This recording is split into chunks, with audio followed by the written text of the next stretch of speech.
Today's episode of The Rock Fight was made possible by support from Global Sales Guys. Global Sales Guys isn't your normal sales agency. With offices across the U.S. and Europe and partnerships with retailers on 4 continents, GSG is your one-stop shop for brands looking to grow their presence in outdoor specialty shops worldwide.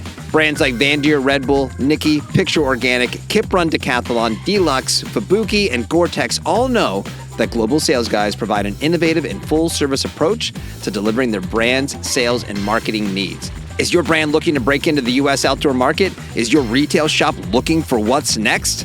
Then you need to be working with Global Sales Guys. And if you want to know what's next when it comes to outdoor running and action sports, specialty retail, Global Sales Guys is what's next. See for yourself what's next and get in touch with Global Sales Guys by heading to globalsalesguys.com today.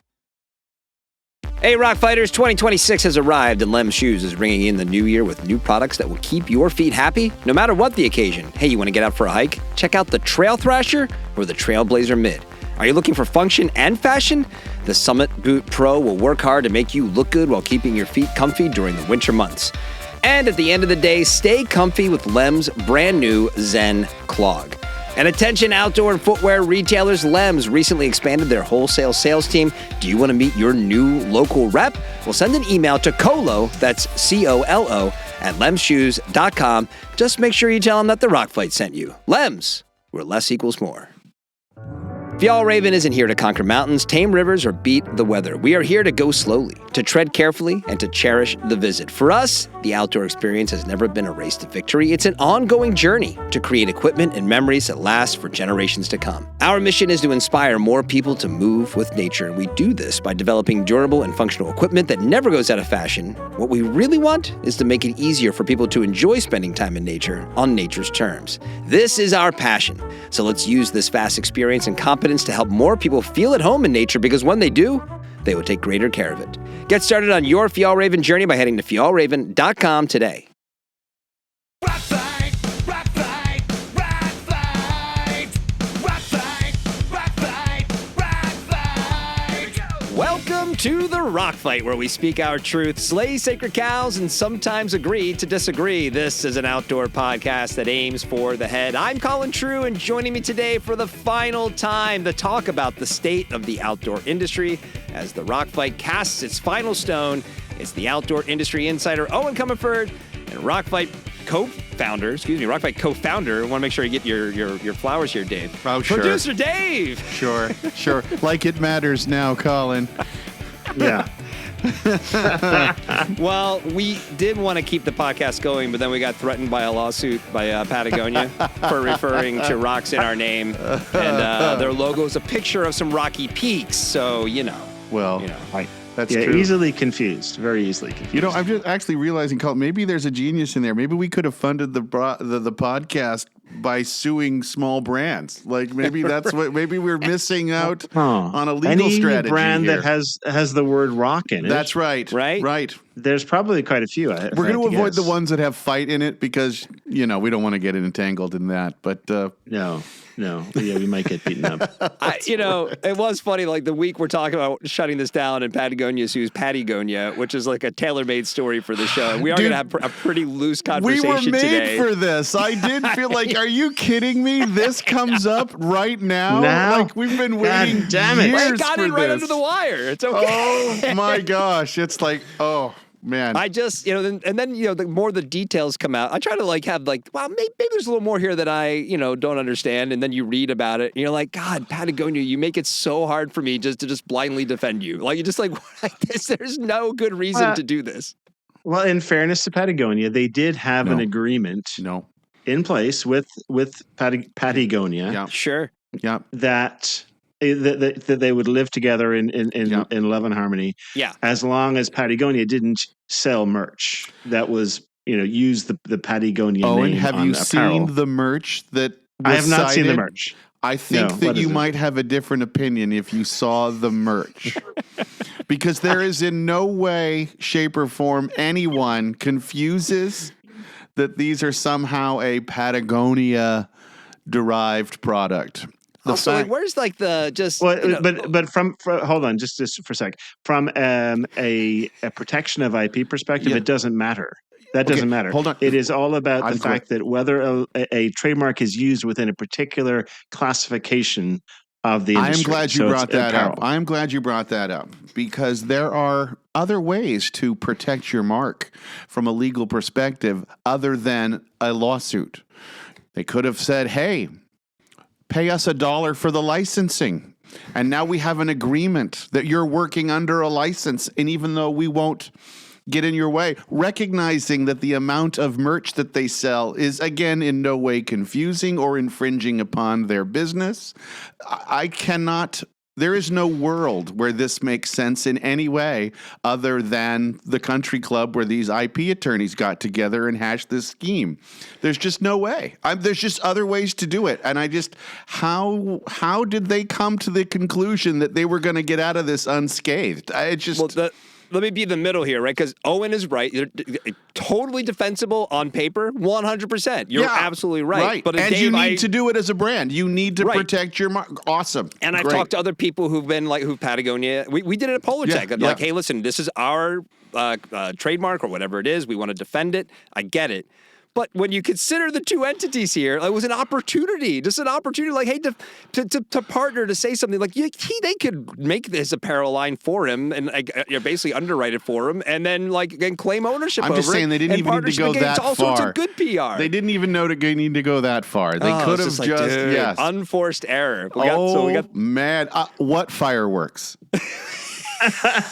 What? Congratulations. Fireworks. I love you, Patagonia. Like we said before, you do so much good for the world, but man, just another one, just unforced error. What are we doing here, guys? Well, happy last episode of the Rock Fight. Dang it, there's so much we could do here. I was going to pen a cease and desist letter as the attorney representing the mountains of Patagonia, right? I think that certainly deserves some exploration right there and some damages.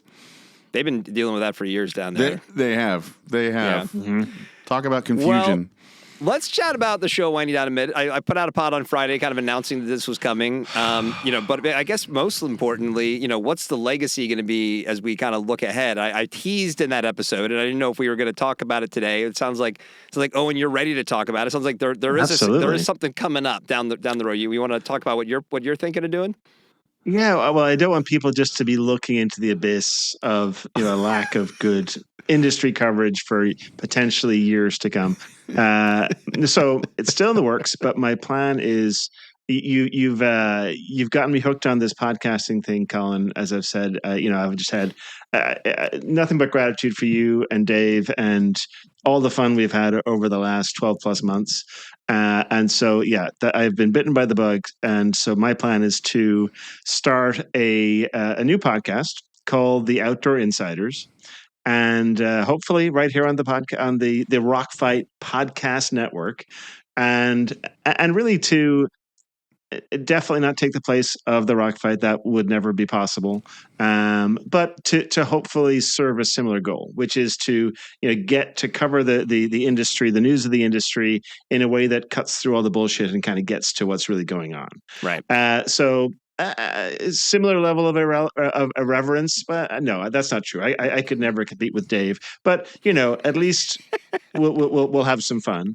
Probably a few more interviews. I think bring some more outside insiders in to talk about what's going on in the industry. So that's the plan. Nothing is imminent. I think we're maybe early March, probably once we get all of our ducks in a row. I am looking for a potential co-host and interviewees. So if people want to reach out to me on my LinkedIn, Eoin Comerford on LinkedIn, EOIN, reach out, let me know. Ideally, I may not start with a dedicated co-host. I may, maybe do some guest things for a while, see what gels, see what organically comes of that. I'd love to bring some different voices and different perspectives to the fore. So maybe not another, mid-somethings white guy, mid-50s white guy, that would be probably ideal, but there's a lot of us out there. So, from a pure percentage of the prospective people, that's a big part of it. The other thing too is, finding somebody who is willing and able to speak their mind in our industry, because if you work for a brand, if you work for a retailer, there's a lot of thin skin, as we know, in this industry. And people are worried that if they say something mean about Patagonia or North Face or VF Corp or, REI or whatever, that somehow it's going to hurt their other livelihood where they're actually getting paid. And so finding that special person that fits those criteria, I think might take a minute. Love that. Yeah. And I think anybody who wanted more interviews, like I was the roadblock there. I'm just not as interested in doing as many interviews. And whenever we would have someone on, especially with Eoin, I felt like it was always a richer conversation. So I think that'll be great. I will keep the myrockfight@gmail.com inbox will remain open. So if you're listening to this and you don't want to go on LinkedIn, you can send a note there. If you're interested in getting in touch with Eoin, I'll make sure that gets passed over to him. But yeah, like we don't want to, we if we've uncovered anything with the show, it's that there's an appetite for the conversations we have here. It's been a little easier given the roles that Dave and I have had and over the last 5 years, 3 years for this pod, to not really pull any punches. So, but I do think that there is a balance where you don't have to be as objectively a dick as I am, while also still being able to speak, intelligently and critically of the industry, right, without offending people. Which, frankly, that might go over even better than the Rock Fight did. So, we'll be supporting it for sure. Don't sell yourself short, Colin. You're an objective dick for sure. Right? For sure. No doubt about it. By anyone's right, by really. anyone's measure. When if your podcast doesn't work, not enough of an objective dick. That's right.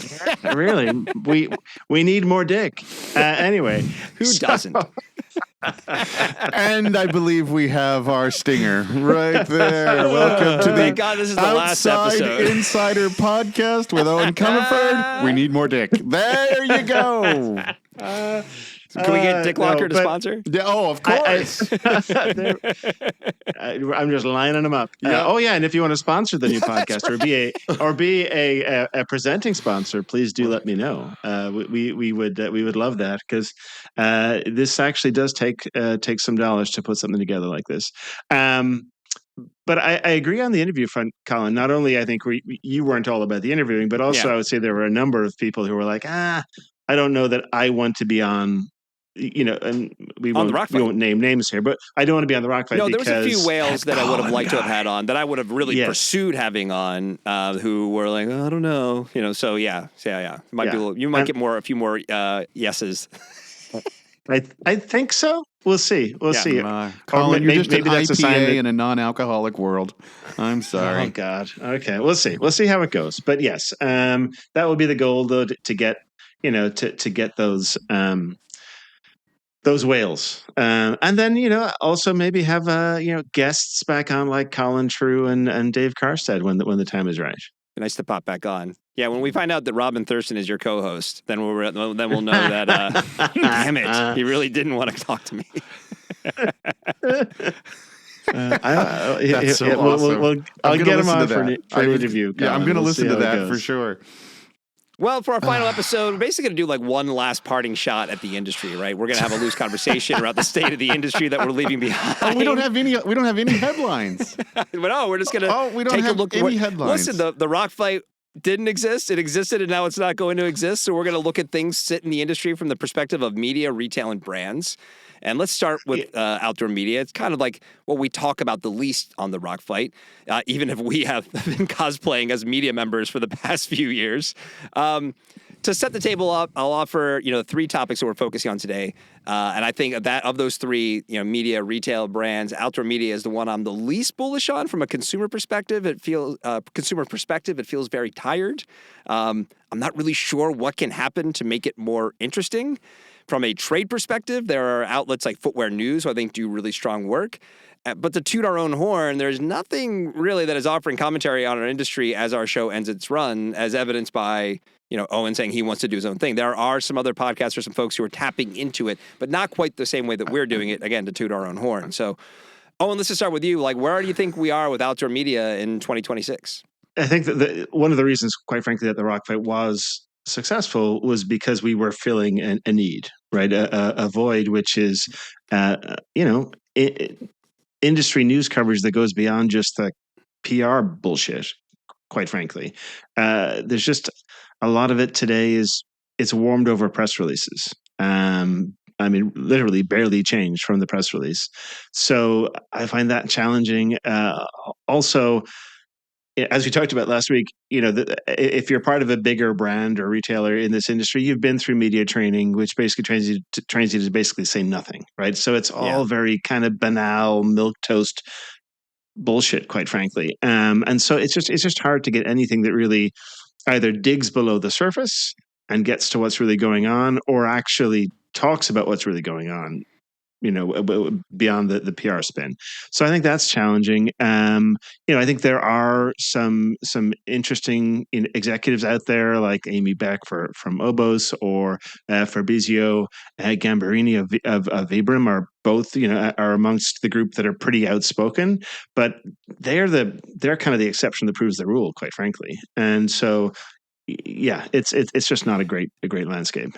When we talk about the brand stuff in a minute, I think that is the media training piece you talk about. I think it's kind of the same in any healthy ecosystem where there is a critical media and well as then kind of the players in the industry, right? I mean, if you watch a post-game interview after any sports event, what does anybody ever actually say, right? And then it becomes incumbent on the media folks to sort of dissect and talk about things, whatever.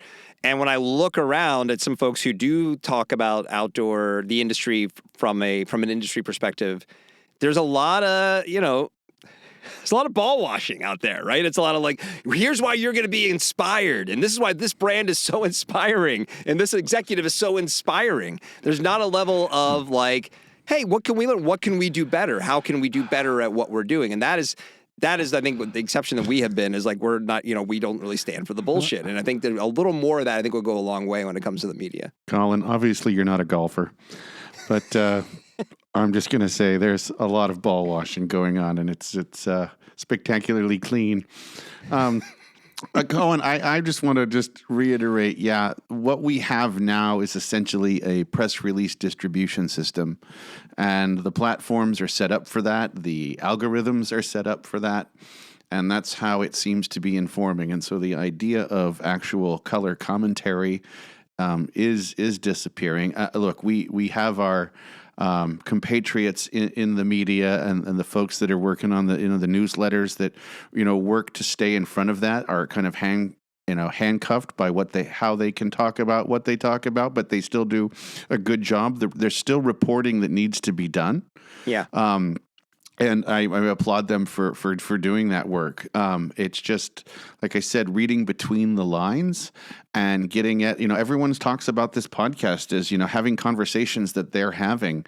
And if we don't continue that or amplify that, we're going to see an industry that shrivels into kind of just a monotone conversation that doesn't actually move forward, and stagnation follows, right? It just, you can kind of chart that. And so I hope that we can, I hope that we do see, I don't know if it's a new social platform or if it's a new generation, frankly, it's like there's just, are there avenues to injecting some actual thoughtful analysis and individual perspectives out there? So the one thing I would say, though, is a lot of this is not unique to the outdoor industry or the consumer piece, right? I mean, the whole media landscape is a fucking train wreck, quite frankly, just because people are no longer willing to pay for content or pay for journalists to do what they do outside of, some bastions like the New York Times or the Washington Post or those sorts of places. And so you just see more and more newsrooms closing or really getting turned over to either freshly minted people out of college and or ChatGPT inspired journalism, right? So it's an ongoing issue.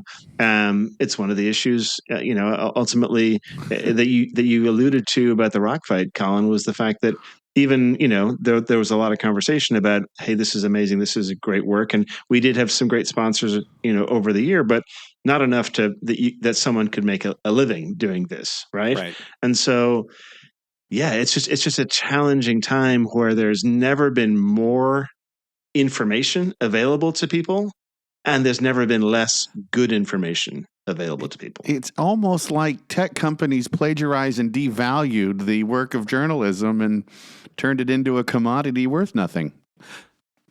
Almost. Interesting. Almost.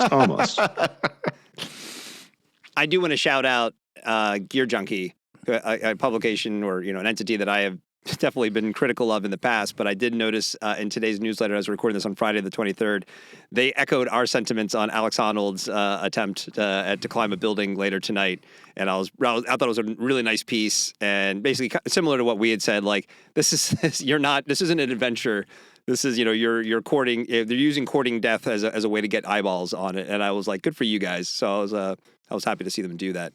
Yeah, I'm not saying there's not glimmers there. I just, and I think on the podcast front, like I mentioned on the kind of, again, not to say it again for a third time between Dave and me, the ball washing of it all. Like, why? Just ask some critical questions. Not everything has to be like just because someone works in an outdoor brand or they work in the industry doesn't mean that it's all super positive. Like, there's things to dig into in these topics, and these are topics. There's a lot of money and a lot of interest in the stuff that we cover.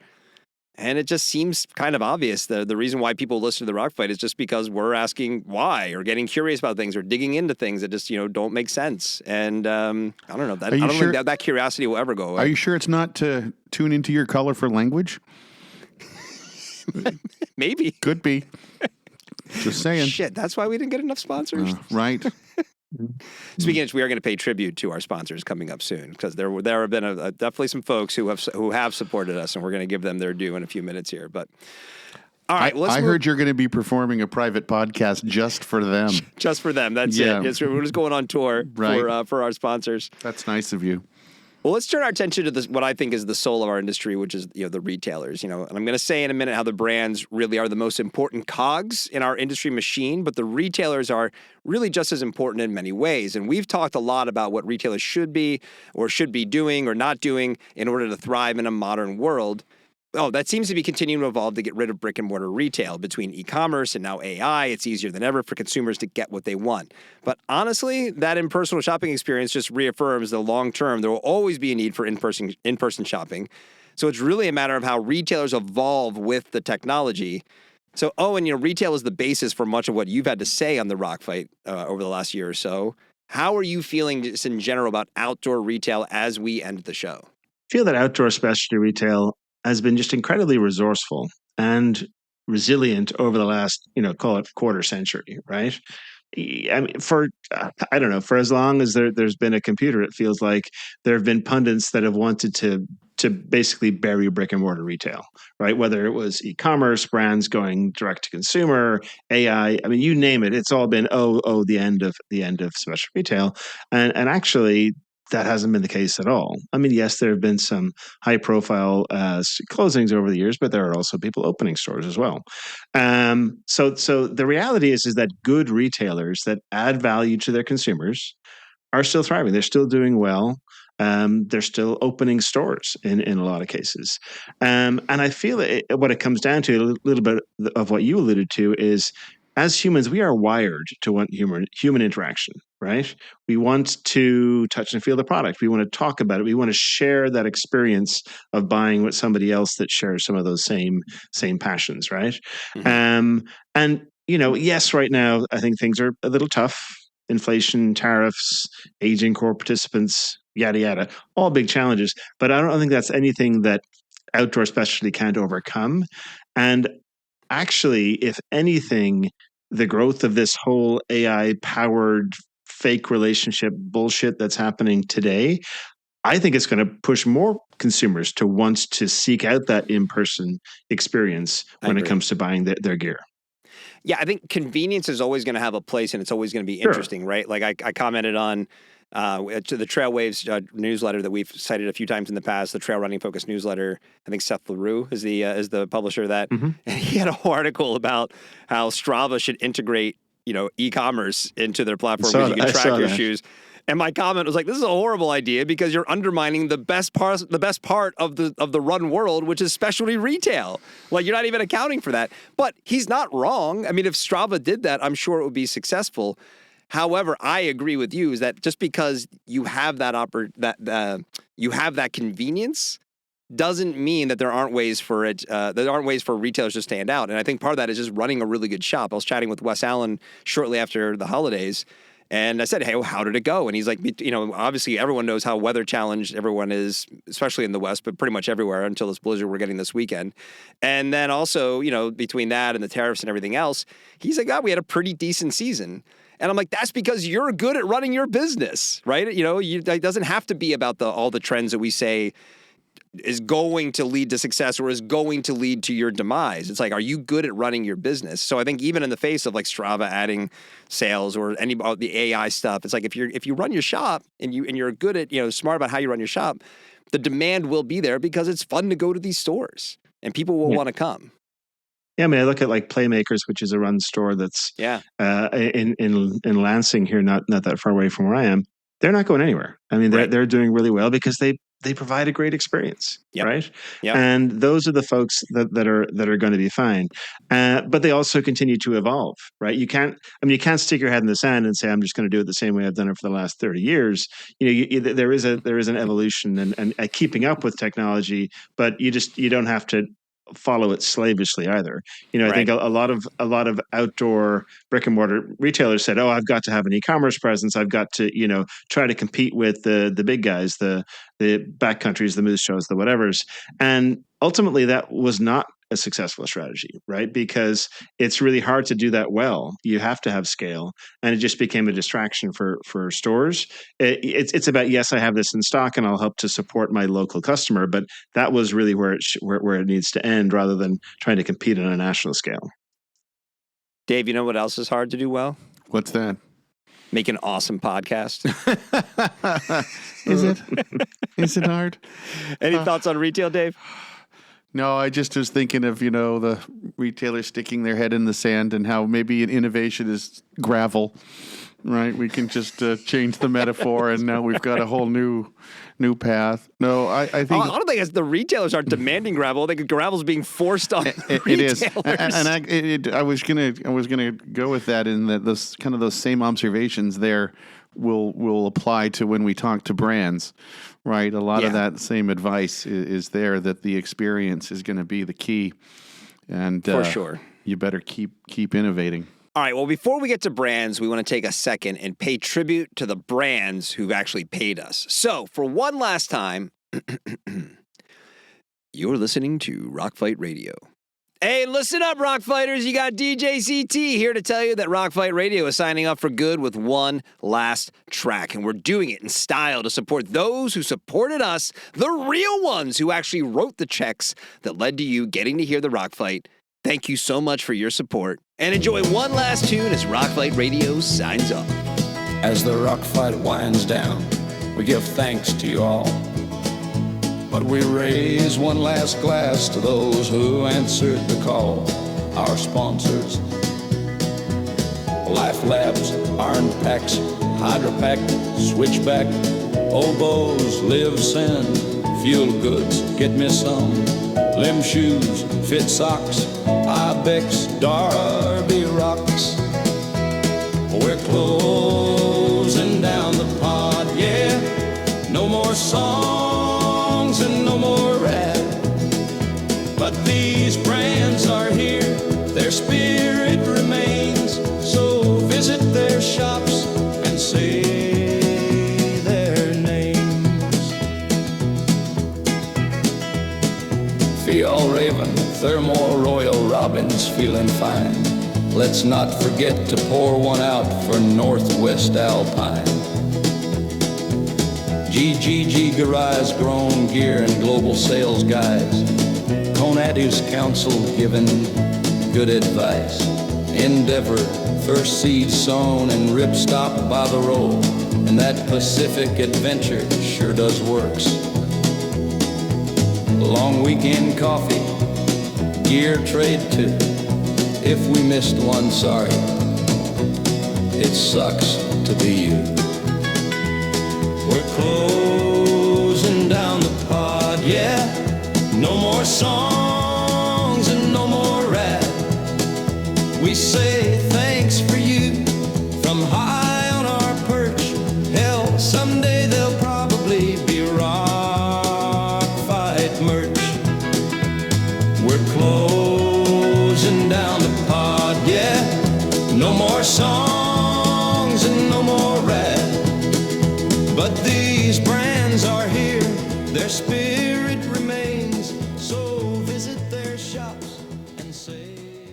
And now, back to the show. All right, guys, I say brands for last because I'm sure this is where we'll have the most to say. You know, love it or hate it, outdoor brands set the tone for the whole industry. They're our biggest names. They drive the revenue. They create trends. Our industry isn't what it is without the brands. Obviously, the media has an important part. The retailers have, like I said, almost an equally as important part as the brands. But really, when you talk about setting the tone, it starts with the brands. You know, I think generally speaking, the brands are probably the ones, though, that need the most work, right? Speaking broadly, because of course there is interesting work happening out there. But again, speaking broadly, the outdoor landscape has become pretty mediocre. You know, I was texting with friend of the pod, Kyle Frost, recently, and at one point I wrote, to paraphrase the Joker in 1989's Batman, this industry needs an enema. So, Dave, you know I'm coming to you first on the brand front. As the rock fight signs off, what are your thoughts on the state of outdoor brands? Long pause. There are no thoughts. That's it. That's all I got. That's it. Just a flat line? Just like a flat line. Right. Should I insert a hospital sound effect there? You know? Yeah. I'll go back to the beer analogy. We have taken a world of IPA and turned it into non-alcoholic. Right. The state Mick Ultra at least. Oh God. See, this is why we said these things, and Athletic Brewing refused to sponsor the podcast because of comments like that. That's why we're in this position, Dave. I realize that, and I want you to know Athletic Brewing will be welcome on the Outdoor Insider. Well, I want you to know, now that we don't have the pod, I will have much more time for day drinking. And so I have started day drinking today with a Run Wild IPA from Athletic Brewing. Yeah. Too little too late. The difference is, though, I'm chasing it with a tumbler of bourbon. But they go together. State of the brand. Colin, I look at brands, and I, being a marketer, tend to be optimistic about what can be done. I look at technology not necessarily as the obstacle, but the opportunity. I am more bullish on AI than I am opposed, however, cognizant of the dangers and some of the challenges it's going to create. Mm-hmm. I think generationally, I love the energy that's coming up in terms of the new generation of enthusiasts. And I think the addition of casual kind of participants is a positive thing. However, at the same time, I think the landscape that we find ourselves in of just a very few top dominant brands that control so much of the open to buy. And again, this isn't brand new, but has really created a tough spot for the middle and the kind of the early brands, even though there is so much creativity going on. I feel like go back to the experience discussion. We have given up so much of our brand power to Meta and its algorithms decisions of what gets fed to people. And so you can even create a well-messaged, artistic, kind of resonant campaign, and Meta will pick apart which ones that they think needs to be presented. They'll change the music and lay it down. And that's insane. And I think it's a very short-term. It'll move the macro, it'll move the nano for the moment, but it really does not look at the brand's interest in long term and building the experience and that we want consumers to have. And so I think we have to solve how we're going to do that. And I think when you kind of mentioned it, the in-person is going to obviously become more important. And this isn't new either, but how does that happen? How do we, with rising costs everywhere, making it harder to do these things, the idea of being more clever and just more inspired about how we show up and surprise our consumers is going to be more important. Again, always important, but now it just seems like that's going to be the real determiner of who wins, who loses, who moves from startup to mid-level, right? And who can start to then find some traction, in the marketplace. So, Owen, I got to ask you, so Yeah, that's an interesting point. And obviously, we should probably take footwear out of this conversation because it does seem like sometimes some new brands are being rewarded on the footwear front, at least when it comes to trail running. But we do have this sort of haves and have-nots landscape, especially on the apparel front. It used to be, sure, there were brands who did well, 20, 30 years ago, but there was easier to kind of envision some of the smaller, newer brands making the leap to become part of the sort of entrenched brands you would see in a retailer. I think of a brand like a Nara, who is making an incredibly compelling argument for something new and different, and they're struggling, right? I mean, to kind of really break through. I mean, they're doing everything they need to do, but it's like that just seems to me as like a slam dunk solution to something that is like, why is it not in the time we've done this podcast over the last 3 years? Why have they not broken through in a much more meaningful way? And I know they're trying really hard over there. And so working with smaller brands. How do you see ways to cross that divide? Is it just going to keep getting harder and harder? I think it is. And I actually think the AI of it all actually makes it worse. Part of it being the algorithmic challenges that Dave alluded to, but also the temptation for smaller brands with smaller marketing teams to basically lean into AI to automate everything. Okay, I'm going to automate, my social media feed. I'm going to automate my social media responses. I'm going to automate my customer service. I'm going to automate coming up with my promotions. I'm going to use AI for all of my graphics, my product lifestyle shots. And it just it tears away at the fabric of authenticity that I think is just an underpinning of what we do in this industry. And you just have to be super, super careful there. Where I see brands being successful is when the founders are front and center and they're authentic and they speak their minds and they speak directly to their consumers. Ewer is a great example. Mallory over at Ewer. And if you you're not in the market for a treasure dress, just sign up for their emails. Your brain will, and your marketing brain and your brand will thank you for it, because you just see an authenticity and a directness of conversation there that you just don't see elsewhere. And there needs to be more of that, not especially from the smaller brands who can really lean into that, but even from the bigger brands too. Let's cut through the bullshit. Let's be authentic and talk to consumers, where they are, versus trying to, pretend to be something that you're not. So I want to talk about the OIA for a second, because that's if we look across, talk about issues with brands. Is it OIA or the OIA, Colin? I just want to be clear. I'm so glad you said that we got that in one more time. One last time, Ken. Sorry, Kent, but it's the last time you have to hear us say it, I guess, until Eoin comes back with his podcast. It will always be the OIA. It's always the OIA. It's the Outdoor Industry Association. It's like it's the National Basketball Association. I just call it OIA. Oh, OIA. Well, all right, I could be on board with OIA. That's pretty good. No, but it's like the things we're talking about, like, there is, how do you solve some of these problems? Because we're talking about people who exist to make money, right? I mean, like, take all the romance out of it. These are businesses. These are for-profit enterprises, and it's competitive, and we got to go win and make money to prove that we deserve to exist and all those things. So the OIA is the kind of like, how do you have the leadership and sort of setting a framework or setting a strategy for the industry? Now, they're seemingly reinventing themselves on the fly. For a long time, there was, I've joked on the pod, like, what did they do in the past besides give you your OR discount? And I know Dave went to an event yesterday. I'm sure he's going to mention it. You've got a couple things to say, I think, Eoin, on the OIA and what they're doing, but they are sort of reinventing themselves on the fly. But what could they do? What could a leadership body do to help set that framework or that strategy for the industry? All kidding aside, I do think that the OIA team is really trying to think differently and come up with new ways to come together. They're working really hard. They are. And one of the ways that they're doing that is they're bringing back Rendezvous, which is scheduled. It's scheduled for this spring. I want to say March or April. I think March. It is. Invite only. Top executives come together, talk about what we're dealing with. So I think that's amazing. I hope that all comes together as planned and as hoped.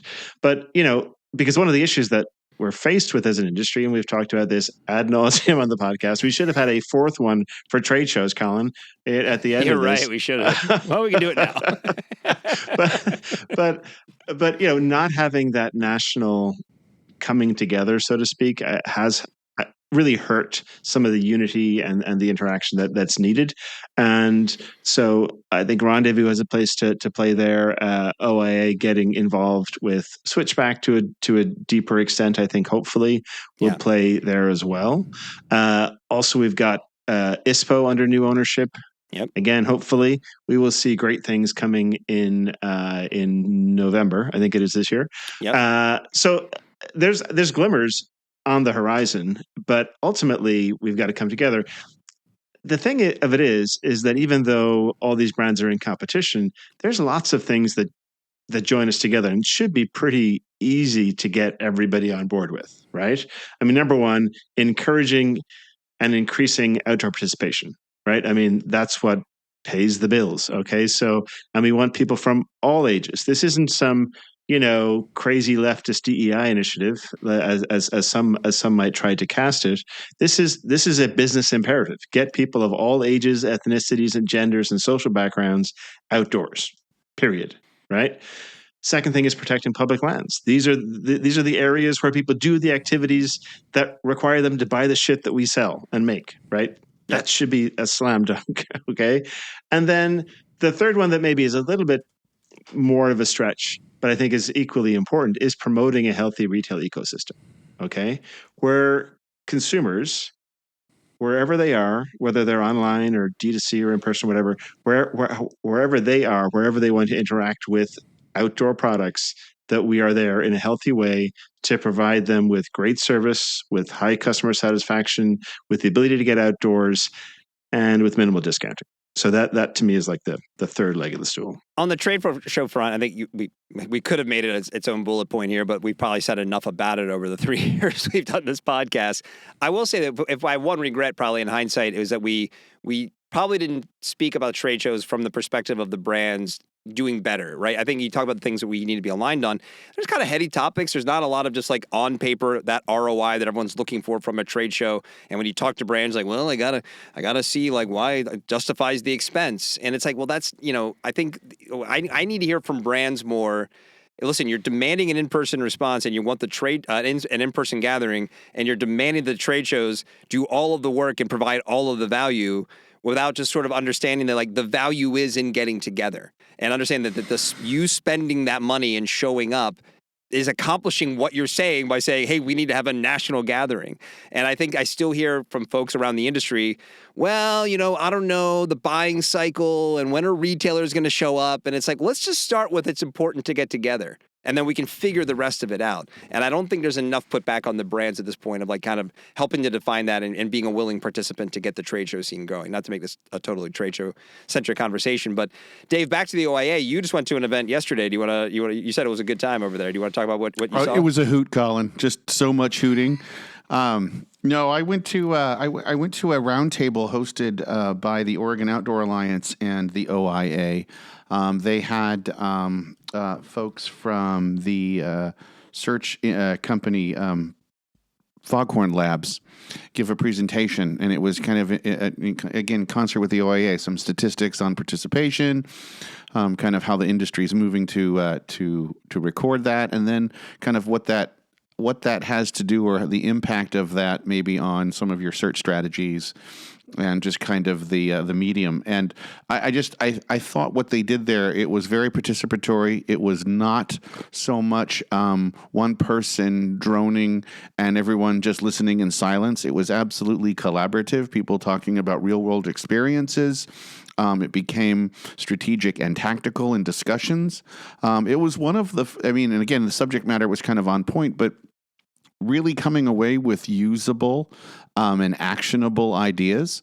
And I think that's the kind of stuff that, again, as we talk about the startup landscape or the mid-level brands, how do we empower them to be able to compete more, and how do we create these resources? And I think that for me, it was great. It was a great conversation and a great participation. And that's the kind of stuff about the industry I think gets me excited kind of going forward for sure. And probably all this will get easier once we're not dealing with tariffs and stuff anymore, right, guys? I mean, it's a big sort of like drag on everything right now.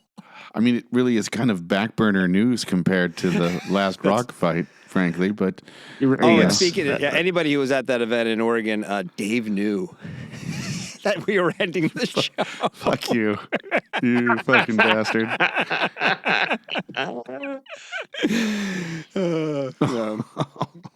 No, but I think that's a good to your point, Dave. Like it was, when you told me that how valuable it is, and we've been critical of those types of Yeah. gatherings, Yeah. right? Of like, what is the actual takeaway of these things? And it was, being put on in concert with the OAA makes me, very optimistic about where Yeah. that organization is going. Right.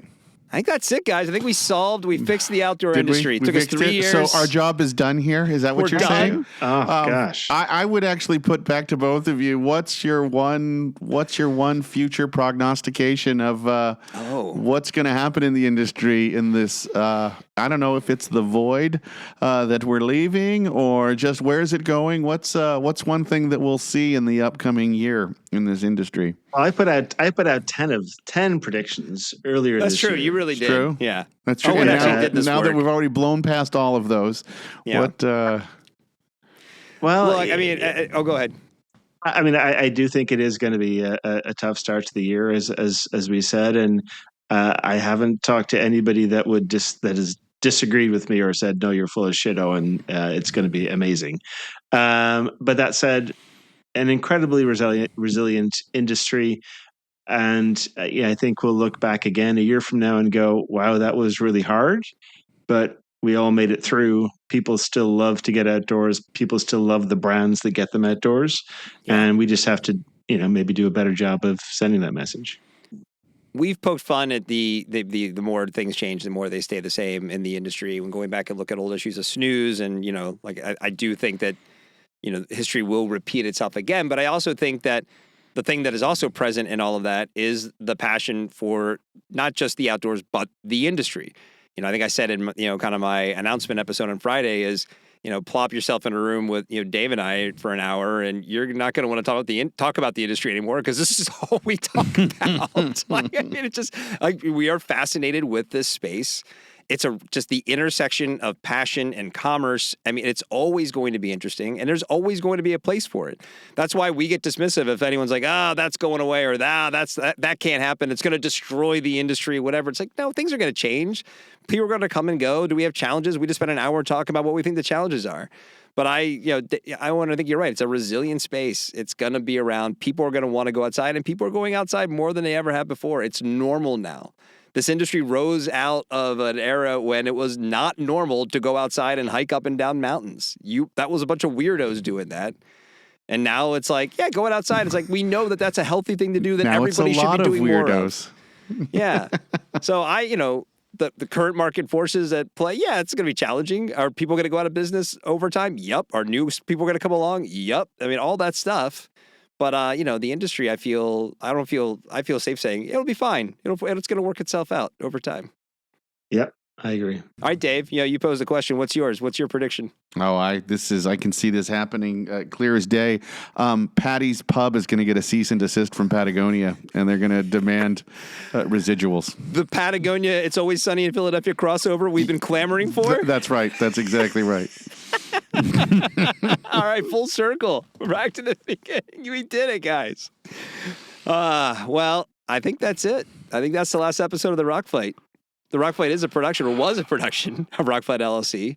Art direction, of course, has been and always will be. Anytime you see Rock Fight anywhere, Sarah Genser will be the person behind that, including, we are working on merch, guys. So Rock Fight, the entity, is not going away. We're going to buck all of the trends, and we're going to release our merchandise after the podcast is closed. That's right. That is such a Rock Fight thing to do. That's right. This was just actually kind of a promotional campaign for the merch, and so we'll know we have made it when the outdoor industry insiders are talking about the Rock Fight merch line and like how we're screwing it up. That's like right. That's right. Like, we were on the path to becoming the new Supreme, but then we pivoted and we ruined it all. They're going to talk about that trucker hat as being a sustainability nightmare. And Dave, you and I will refuse to go on the podcast to talk about it. That's right. Because we're real industry executives now. Are you kidding? That's right. Yeah, that's right. But hey, we're going to wrap it up for the final time. So for David Karstad, for Justin Hausman, for Shantae Salabert, and for Eoin Comerford, I'm Colin True. Thank you for listening. And here for the last time, it's less than Jake's own Krista Makes, and he's here to sing the Rock Fight fight song. Thank you for listening, Rock Fighters. Thank you, everybody. Thanks, guys. Rock